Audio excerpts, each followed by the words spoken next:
নেহারি রান্নার সহজ রেসিপি নিয়ে চলে এসেছি গাইস। নেহারি যারা রান্না করতে পারেন না, আজকের ভিডিওটা তাদের জন্য। এই ভিডিওটা দেখলে দেখা যায় সহজেই সবাই নেহারি রান্না করতে পারবেন।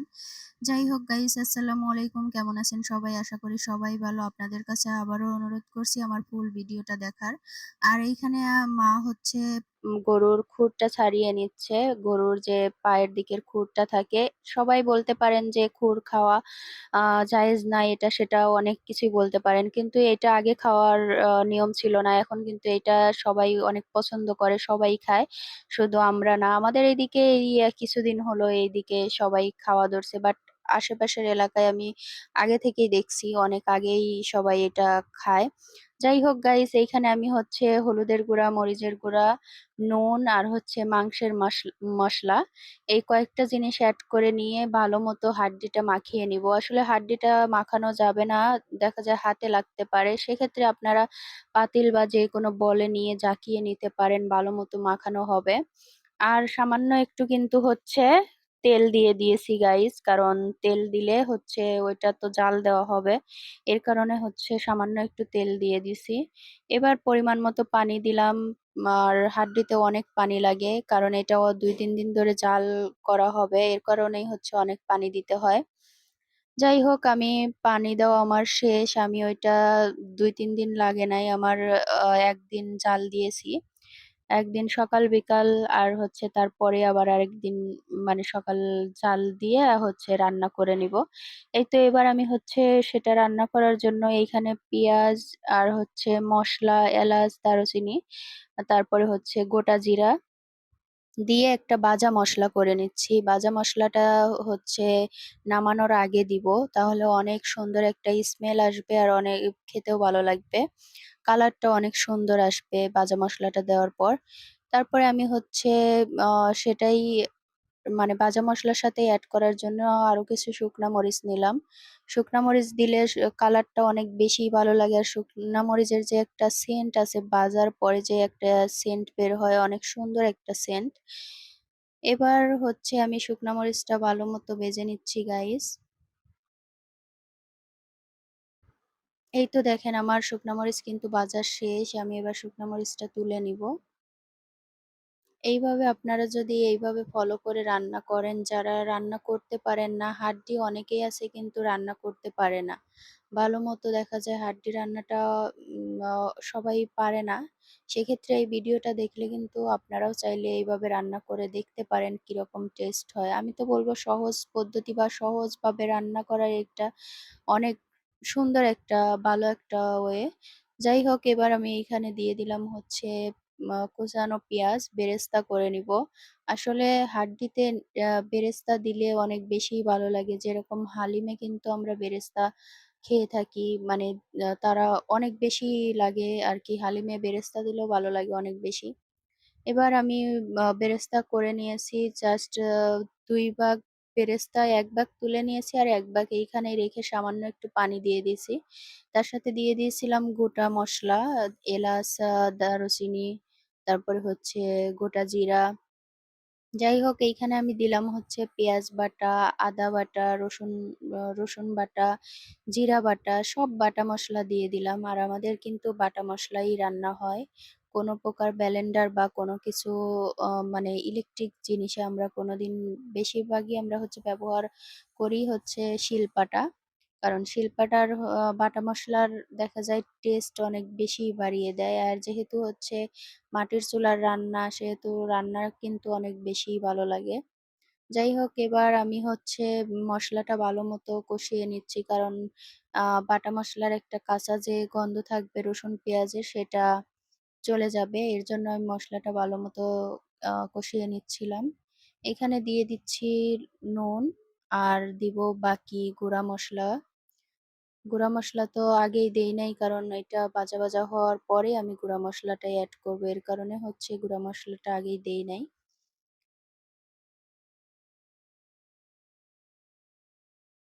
এবার এইখানে দিয়ে দিচ্ছি গাইস ধনিয়া গুঁড়া,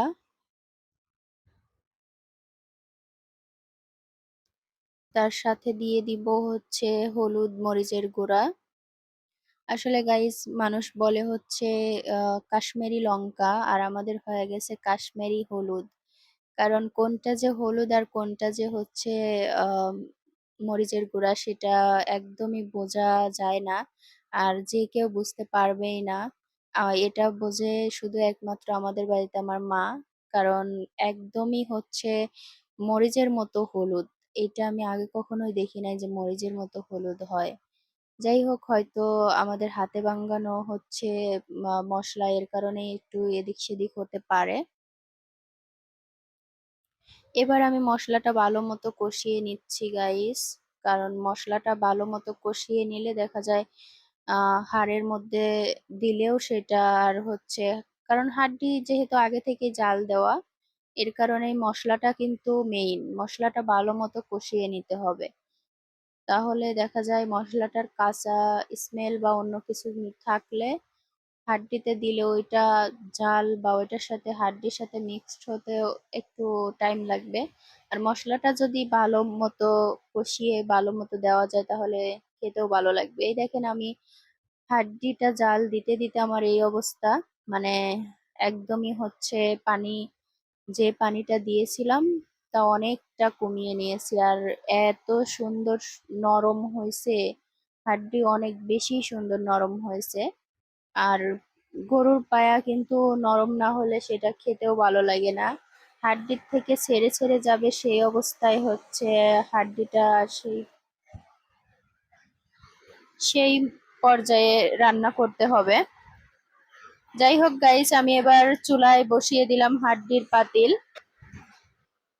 আর এদিকে যে আগে থেকে বেরেস্তা করে নিয়েছিলাম সেটাই দেখাচ্ছি গাইস। তারপরে হচ্ছে আমি সেই ভাজা মশলাটাও হচ্ছে এই শিলপাটাতে নিয়ে নিয়েছি বাটার জন্য। এটা একদমই মিহি করে বেটে দিব গাইস। আর মিহি করে বাটার আহ, হচ্ছে একটাই কারণ, দেখা যায় ঝোল একদম ঠিক হবে, গাঢ় হবে। এর কারণে আর ঝোলের কালারটা অনেক বেশি সুন্দর আসবে। এই তো আমার এবার মিহি করে বাটা শেষ। এবার আমি এটা রেখে দিব সাইডে, পরবর্তীতে আমি এটা হচ্ছে হাড্ডির মধ্যে অ্যাড করব। এই তো আমার কিন্তু হাড্ডি জাল করাও শেষ। আমি এবার যে কষিয়ে রাখা মশলাটা রেখেছিলাম সাইডে সেটাই আমি এবার দিয়ে দিলাম। কারণ মশলাটা ভালো মতো হাড্ডিতে দিয়ে মিক্সড করে নিবেন, তারপরেই চুলায় দিবেন। আমি কিন্তু এটা চুলার পাশে বসিয়ে তারপরে হচ্ছে এই মশলাটা দিয়েছি। তারপরে দেখেন টকবক করে ফুটে উঠেছে আর হাড্ডির সাথে কিন্তু মাংস একদমই আলাদা হয়ে গেছে। মানে হাড় যে একদম হাড়টা বের হয়ে গেছে। এবার দিয়ে দিলাম যে ভাজা মশলার পেস্ট, কারণ আমার হাড্ডিটা প্রায় অলমোস্ট হয়ে গেছে। এ পর্যায়ে আমি আরো কিছুক্ষণ জাল দিয়ে নিব, যেহেতু মশলাটা দিলাম সবে মাত্র। এর কারণে আমি হচ্ছে আরেকটু জাল করে নিব, তারপরে এটা হচ্ছে নামিয়ে আপনাদেরকে দেখাবো কেমন এটার কালার বা কেমন হয়েছে। এটা আহ, এখনো অনেকটা টাইমই লাগবে হতে। সে পর্যায়ে চুলাতেই থাক, কারণ যত বেশি চুলাতে থাকবে তত বেশি টেস্ট আরো বেশি বাড়বে। যেহেতু আমার ঝোল আছে এর কারণে হচ্ছে আমি আরো কিছুক্ষণ আমি এটা চুলাতে রেখে দিব। আর কালারটা দেখেন গাইস, আপনারাই বলেন যে কি সুন্দর একটা কালার আসছে। এইভাবে রান্না করলে দেখা যায় যে কেউই রান্নাটা করতে পারবে, যারা রান্না করতে পারেন না তারাও এই হাড্ডিটা রান্না করতে পারবেন। দেখেন আমার হাড্ডির ফাইনাল কালারটা কি রকম আসছে সেটাই দেখাচ্ছি। এই যেরকম দেখতে গাইস সেরকম টেস্ট, বলতেছি না বাড়ায়া কিছু, বলতেছি না যে এটার টেস্ট কেমন। আপনারাও চাইলে একটা বার হলেও এরকম ভাবে ট্রাই করে দেখতে পারেন যে এই হাড্ডিটার টেস্টটা কেমন হয়। অনেকেই হয়তো অনেকভাবে খেয়ে থেকেছেন, অনেকভাবে রান্না করছেন, বাট সবার রান্না তো এক হয় না, ডিফারেন্ট ডিফারেন্ট রান্না হয়। তো আপনারাও চাইলে এইভাবে রান্না